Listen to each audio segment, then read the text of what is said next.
Fader here with Eric Horn inside the Thunder practice facility. Thunder got a big game tomorrow against the Clippers at home. But the story somewhat of today and yesterday was there was a report.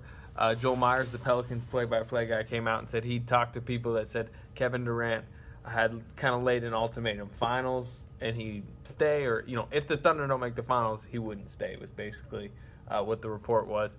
Kevin Durant talked about it today, asked about the report. We'll play that video for you in a second.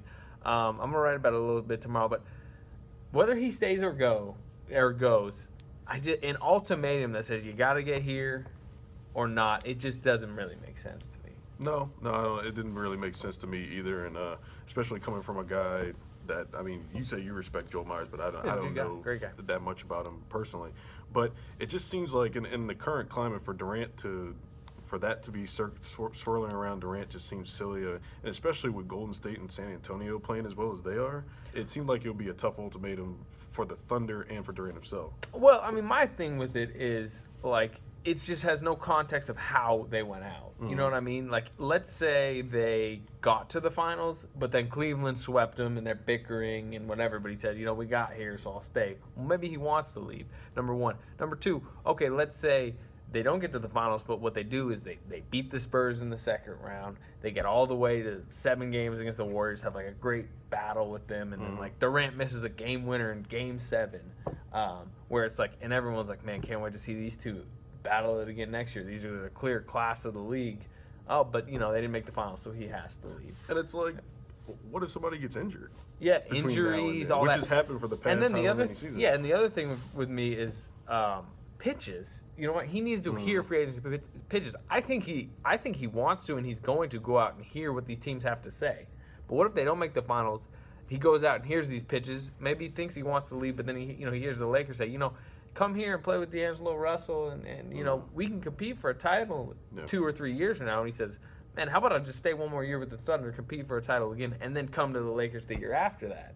I mean, I just feel like so much contextually here that matters and has to play out over the next 3 months, where Kevin Durant can't sit there with a March ultimatum and say, got it, this or I'm gone, this and I'm staying. It doesn't seem like there's any incentive for Kevin Durant to show his hand in any way when it comes to free agency by making any demands or ultimatums.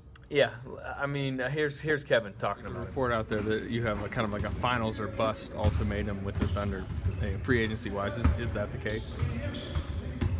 If it come from me or anybody I know, like I said in the summertime, I don't know where it comes from. Everybody make up rumors around this time of year.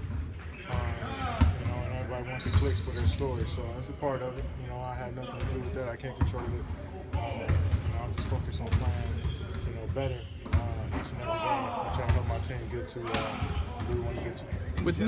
Are you pleased with how, quiet for the most part this season has been in terms of rumors and stuff like that? I mean, there's been a lot of rumors out there. I wouldn't say it's been totally quiet, but it's been cool. It's been different. I was expecting a lot. Every city I go to, everybody asks me a question, but it's been pretty quiet. But for the most part, nobody really don't. Once July hits, that's when everybody cares. Just worry about the season. There's a lot of stuff going on. A lot of great players and teams playing well this year. That I'm not the focus. Was that a plan that you had this summer to try to keep it that way?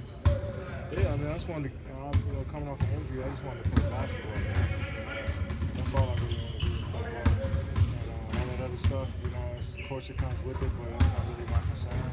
So I just try to focus on basketball, man. That's my only, joy in this thing is playing, being on the court with my teammates and playing the game that I love. So I try not to let that stuff distract me. With no context or ability to read the future, would an ultimatum, you got to get here, or I'm leaving, got to, or not, would that even make any sense? No, it doesn't. To me, it doesn't. It doesn't. I'm not wasting years or anything. I think you just put too much pressure on anybody if you say something like that, especially my teammates and the organization. I don't deserve that. So I never said that. I never thought about that. But like I said, I can't control rumors from people who sit behind their desks every day and thinking stuff to say. I'm worrying about coming out here and trying to stay healthy, trying to battle every night against the best players in the world, while rumors are getting written up about whatever. I have no control over it. That's just their job, and my job is to play ball. So I never said that. I imagine this news stuff comes to you through other people. Somebody might text you, or somebody might send you a message. I mean, how do you take that? Like, do you read this stuff, or do you just kind of throw it away? Nobody texts me. People out there don't care about where my future as a basketball player and all that stuff. So I don't get texts. They just care about me and my happiness. But more so than anything, I just come in here and I hear it a lot. And then I may turn on TV here and there, and then I see it. So, go on social media, you see it all the time. So, it's hard to get away from. But, my family and my friends do a good job of shielding me away from that stuff. And I just try to, take it with a grain of salt, I guess, and just move on and just know it's a part of the business and that's a part of the game.